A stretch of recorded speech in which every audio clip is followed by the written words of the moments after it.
The only thing pounding loud in my heart was the cascade next to me. Never in my life had I been so close to something so aggressive. I took a few shaky breaths and began a journey that felt like hours, but in reality only lasted around 2 minutes. Behind me, the voices of hikers were flushed out by the drums of white water. My hands were not enough to carry me, so I placed my trust in a string of paracord to my right. Slowly, I summited the metal rugs. I stopped about midway. I had a realization. This is who I'm meant to be. I love to be outdoors and adventuring. I was born to be a park ranger. I was ready to dedicate my life to preserving, enjoying, and sharing the land I love. It wasn't I want to be a park ranger, it was I'm going to be a park ranger. Why wait? Why not start now? Any park ranger's foundation of life is sharing the outdoors with others. And so today, I'm going to share the outdoors with you.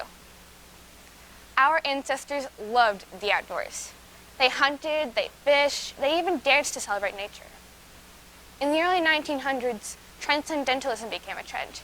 People were reverent outside rather than in churches. But slowly, we've drifted away from our outside ways. Why? The culprits are obvious. Smartphones, homes, electricity, warm beds. The modern amenities have hypnotized us. Being on a 6,000-mile tent camping trip for a month taught me something. We don't need the beta civilization. We can do so much more on our own. My 10-year-old sister can set up a tent, build a fire, and put up a hammock in less than half an hour, all because of the time she spends away from indoors.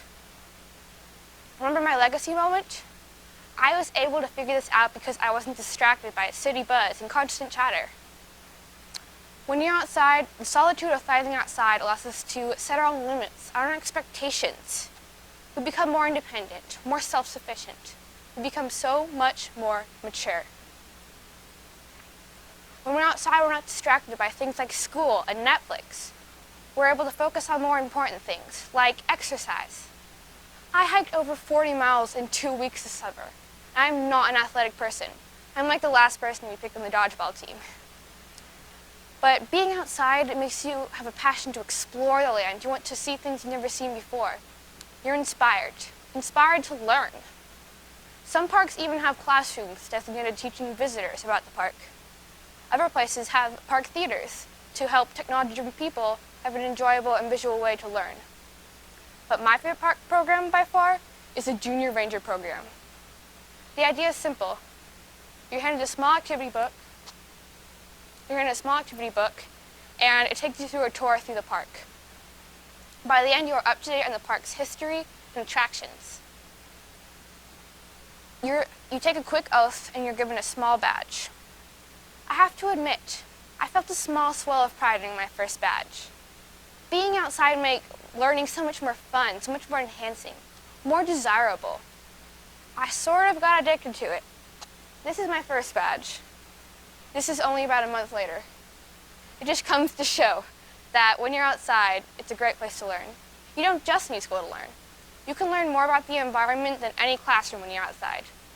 Being outside inspires many fields, like biology, astronomy, geology, not just sciences.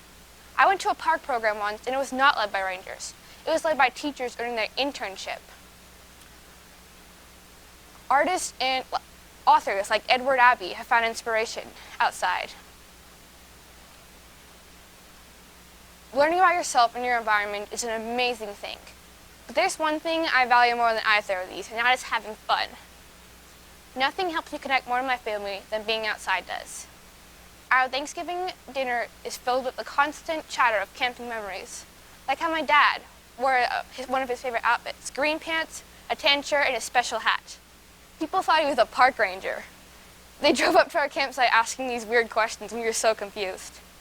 After a long hike, we had a sweet treat. It tasted like pride. My dog Twilight has this strange obsession to roll in the tent. Sleeping bags go flying in the air. It's crazy. Subbing, hiking, mountain biking, fly fishing, kayaking, canoeing.